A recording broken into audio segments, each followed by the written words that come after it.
इस वीडियो को देखने के बाद आप जान पाएंगे कि नींद क्या है, नींद के समय को कम और नींद को गहरा कैसे किया जा सकता है।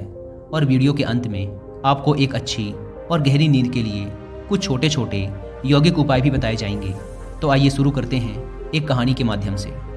एक बार एक अमीर इंसान एक बौद्ध भिक्षु के पास जाता है और कहता है, मुनिवर, मैं अपनी नींद से बहुत परेशान हूँ। बहुत कोशिश करने के बाद भी मैं देर रात तक सो नहीं पाता और रात में सोने से पहले मेरे मन में दुनिया भर के विचार चलते रहते हैं और जब मुझे नींद भी आ जाती है तो मैं पूरी रात करवटें बदलता रहता हूँ और जब सुबह नींद खुलती है तो मुझे कुछ अच्छा महसूस नहीं होता। मैं खुद को थका हुआ और अशांत महसूस करता हूँ। कृपया आप मेरी इस समस्या का कुछ समाधान बताएं। बौद्ध भिक्षु ने कहा, इससे पहले कि मैं तुम्हारी समस्या का समाधान बताऊं, मैं तुम्हें गौतम बुद्ध की गहरी नींद के रहस्य के विषय में एक छोटी सी कहानी सुनाना चाहता हूं। उस इंसान ने कहा, जैसी आपकी इच्छा मुनिवर। बौद्ध भिक्षु ने कहना शुरू किया, जब तथागत गौतम बुद्ध सोते थे तो वो पूरी रात एक ही अवस्था में रहा करते थे। वो कभी करवटें भी नहीं बदला करते थे। वो जिस अवस्था में रात्रि को सोते, सुबह तक उसी अवस्था में रहते। गौतम बुद्ध का एक शिष्य था, आनंद, जो कि अक्सर उनके पास ही सोया करता था। आनंद को यह बात बहुत परेशान करती थी कि आखिर गौतम बुद्ध एक ही शारीरिक अवस्था में पूरी रात कैसे गुजार सकते हैं। जब कभी भी रात में आनंद की आंखें खुलती तो वो हमेशा गौतम बुद्ध को एक ही अवस्था में सोते हुए पाता।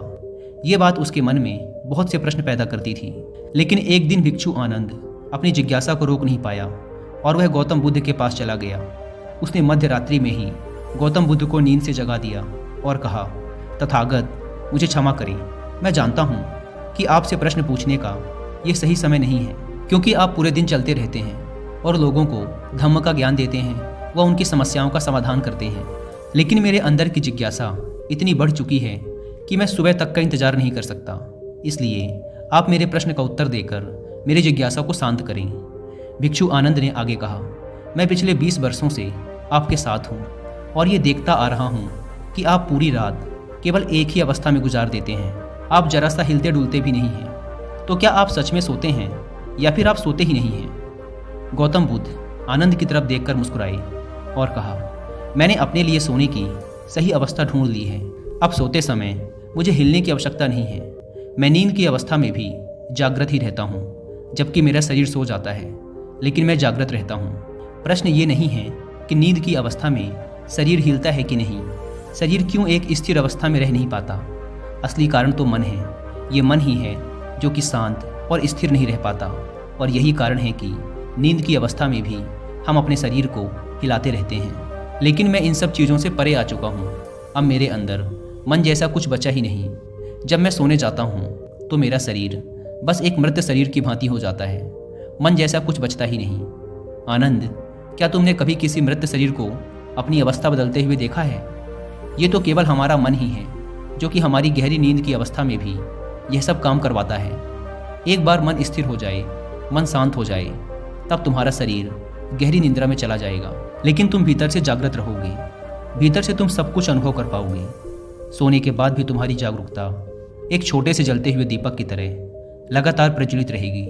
कहानी खत्म करने के बाद बौद्ध भिक्षु ने उस अमीर इंसान से कहा, एक जागृत इंसान न कि केवल अपने शरीर को पूरी जागरूकता के साथ देखेगा, बल्कि वह अपने मन को भी पूरी जागरूकता के साथ देखता रहता है। एक जागृत आदमी सामान्य आदमी की तरह नहीं सोते। जब सामान्य आदमी सोता है तो वह अचेतन हो जाता है। उसे अपने आसपास का भी पता नहीं होता, इसीलिए तो वह अपने सपनों का भी चुनाव नहीं कर पाता। लेकिन जब एक बुद्ध व्यक्ति सोता है तो वह जागरूक होता है। जैसे सुबह आंखें खुली होती हैं, वैसे ही बुद्ध व्यक्ति की नींद में भी होती हैं। इसीलिए ऐसा कहा जाता है कि बुद्ध व्यक्ति कभी सोते नहीं हैं। जब एक आम इंसान सोने जाता है तो उसे नहीं पता चलता कि वो कब सो जाता है। लेकिन यदि तुम जागने और सोने के बीच के उस छोटे से पल में, जब हम सोने के एकदम करीब होते हैं, जागृत रह पाए, तो कुछ अद्भुत घटित होगा जो तुम्हें जागरूकता के और करीब लाता जाएगा। यह सुन उस इंसान ने कहा, मुनिवर, मुझे इतनी गहरी अध्यात्म की बातें समझ नहीं आती। कृपया आप मुझे आसान शब्दों में समझाएं कि मुझे आसानी से गहरी नींद क्यों नहीं आती। बौद्ध भिक्षु ने कहा, देर रात तक जागने और आसानी से गहरी नींद न आने के 5 प्रमुख कारण हैं। पहला कारण है बिस्तर पर सोने के अलावा भी अन्य काम करना। जैसे कि बहुत से लोगों की आदत होती है कि वो बिस्तर पर ही खाना खा लेते हैं, बिस्तर पर ही पढ़ाई करने बैठ जाते हैं और ऐसे ही बहुत से काम वो अपने शयन कक्ष में ही करते हैं। शयन कक्ष का अर्थ ही होता है सोने की जगह, लेकिन लोग इसे अन्य कामों के लिए भी प्रयोग करते हैं, जिससे हमारे मस्तिष्क में शयन कक्ष का एक निश्चित अर्थ नहीं रह जाता। इसीलिए फिर जब हम बिस्तर में सोने जाते हैं तो हमारा मन पूर्ण रूप से इस बात को स्वीकार नहीं कर पाता कि अब हमें सोना है, क्योंकि आपने इसकी उसी जगह पर अन्य कामों को करने की आदत डाल दी है।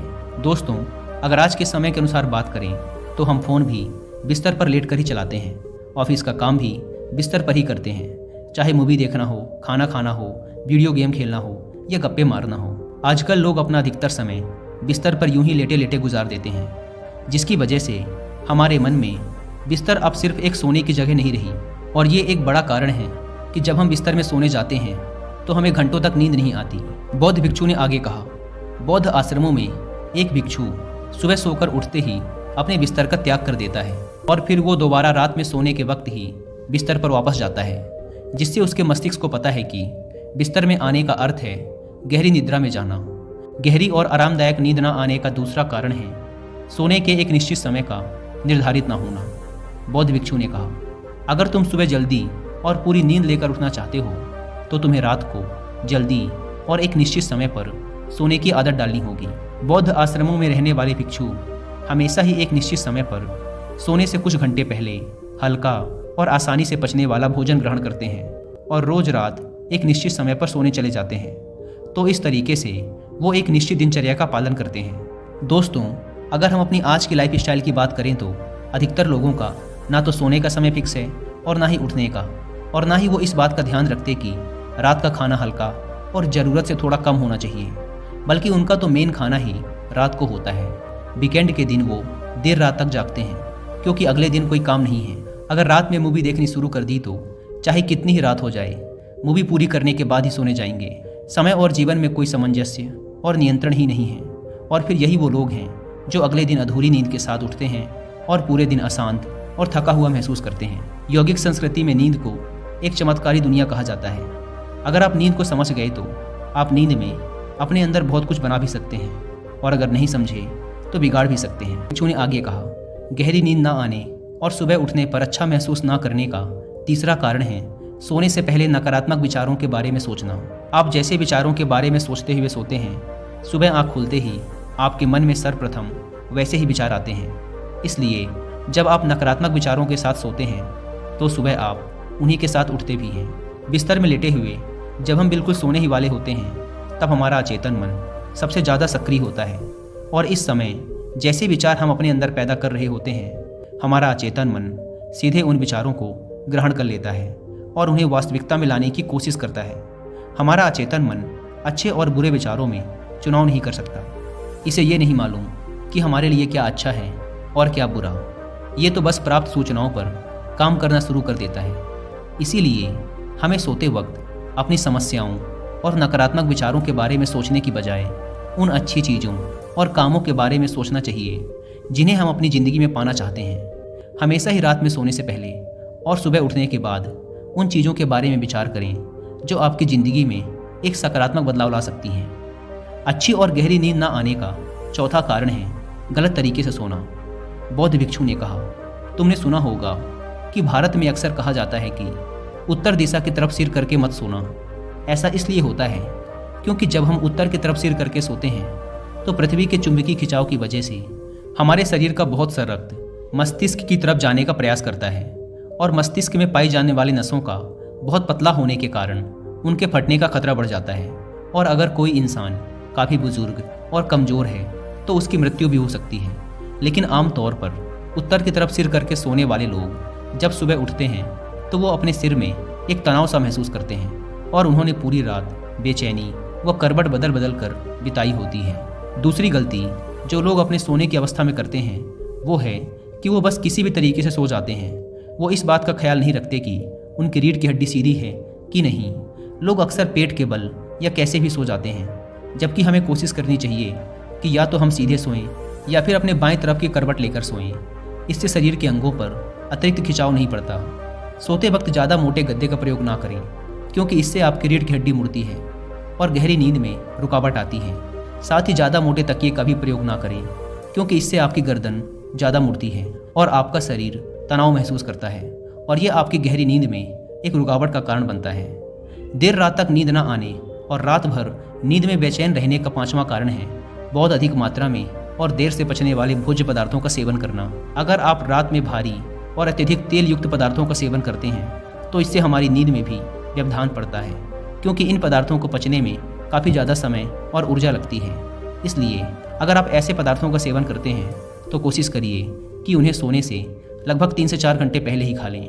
उस इंसान ने कहा, मुनिवर, मैं ये तो समझ गया कि गहरी और आरामदायक नींद ना आने के क्या कारण हैं, लेकिन क्या अब आप ऐसे कुछ उपाय बता सकते हैं जिन्हें करने से हमें एक गहरी नींद लेने में सहायता मिले?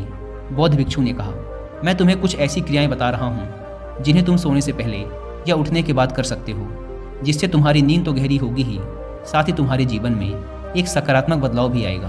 और ये सारी ही क्रियाएं तुम्हें नहीं करनी हैं। इसमें से जो भी 2-3 क्रियाएं तुम्हारे लिए उपयुक्त बैठें तुम कर सकते हो।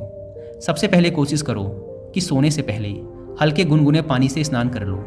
स्नान करने से हमारा शरीर जागृत और तनाव मुक्त हो जाता है। तुमने देखा होगा कि जब कोई इंसान स्नान करके आता है तो उसके भीतर से एक सकारात्मक ऊर्जा सी महसूस होती है। वो ज़्यादा खुश और तनाव मुक्त लगता है। इसका कारण ये है कि हमारा ज़्यादातर शरीर पानी है और पानी हमारे शरीर का एक बुनियादी हिस्सा है। सोने से पहले हो सके तो अपने शयन कक्ष में किसी जैविक तेल और रुई का बना हुआ दीपक जलाएं। इससे आसपास के वातावरण में सकारात्मकता आती है। सोने से पहले थोड़ा सा पानी पीकर जाएं, इससे आपको काफ़ी मदद मिलेगी। जब आप बिस्तर में जाएं तो सोने से पहले कुछ मिनटों तक ध्यान करें और हर उस चीज़ के लिए आभार व्यक्त करें जो आपके पास है, या फिर आप अपने दिन के उन सभी अच्छे कामों के बारे में भी सोच सकते हैं जो आपने आज किए हैं। सोने से पहले एक बार इस बात को याद करें कि आप नासवान हैं, आप आज ही मर सकते हैं। ऐसा सोचने से आप अपनी छोटी छोटी समस्याओं से परेशान रहना छोड़ देते हैं। जब सुबह सोकर उठें तो अपने दोनों हाथों को आपस में रगड़कर अपनी आंखों में रखें। इससे आपका शरीर जागृत हो जाता है और हमेशा ही दाईं ओर की करवट के साथ सोकर उठें। हमेशा रात को जल्दी सोने की कोशिश करें, जिससे आप सुबह जल्दी और अपनी पूरी नींद लेकर उठ सकें। तो ये थे कुछ तरीके जिनके प्रयोग से तुम अपनी नींद को गहरा और आरामदायक बना सकते हो। उस इंसान ने बौद्ध भिक्षु को उनकी इस सीख के लिए धन्यवाद कहा और वहाँ से चला गया।